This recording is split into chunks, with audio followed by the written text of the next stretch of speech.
You haven't seen me enough today. One of Jay's favorite lines is, "I have no personnel announcements at this time." But I do, and it's bittersweet.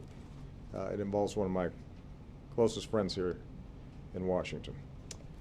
In April, Jay came to me in the Oval Office and said he was thinking about moving on, and I was not thrilled, to say the least. But Jay's had to wrestle with this decision for quite some time. He has been on my team since day one, for 2 years with the Vice President, for the past 3.5 years as my press secretary. And it has obviously placed a strain on Claire, his wife, and his 2 wonderful kids, Hugo and Della. Della's Little League team, by the way, I had a chance to see the other day, and she's a fine pitcher, but he wasn't seeing enough of the games. Jay was a reporter for 21 years before coming to the White House, including a stint as Moscow bureau chief for Time magazine during the collapse of the Soviet Empire.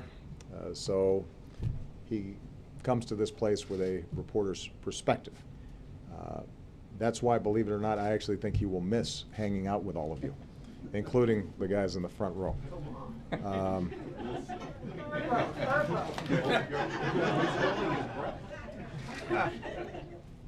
But Jay has become one of my closest friends and is a great press secretary and a great advisor. He's got good judgment, he has good temperament, and he's got a good heart. And I'm going to miss him a lot. I will continue to rely on him as a friend and advisor after he leaves, to spend as much of the summer as he can with his kids before he decides what's next for him, whatever it is. I know he's going to be outstanding at it.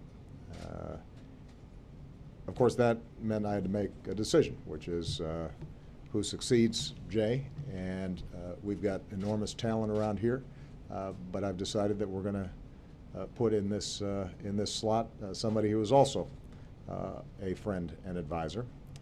So today, the flak jacket is officially passed to a new generation, Mr. Josh Earnest.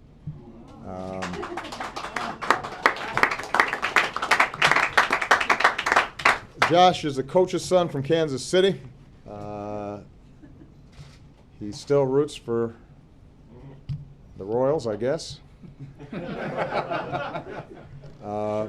As you know, his name describes his demeanor. Josh is an earnest guy, and you can't find just a nicer individual, even outside of Washington.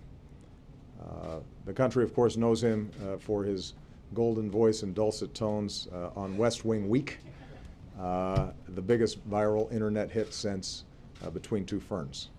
But Josh and I have an incredible history going all the way back to the Iowa caucuses. Josh was my Iowa communications director, and even when he was in that role, you'd find him spending an extra hour or two helping young staffers make phone calls or knock on doors. There was no task that was too small, no detail too unimportant for Josh to attend to. At the White House, he's been a mentor to many of the young people here who I know are thrilled for him today. He is of sound judgment and great temperament. He is honest and full of integrity, and I'm sure you will at some point get frustrated with him as well. But it's going to be hard because he's a straight shooter and a great guy. So my request is that be nice to Jay on his farewell tour, and be nice to Josh during his initiation, which I'm sure will last maybe 2 days, or perhaps 2 questions. So we're going to let him hang around a little bit to milk it for all it's worth. All right? Thank you, guys. Thank you, sir. Thank you. Thank you.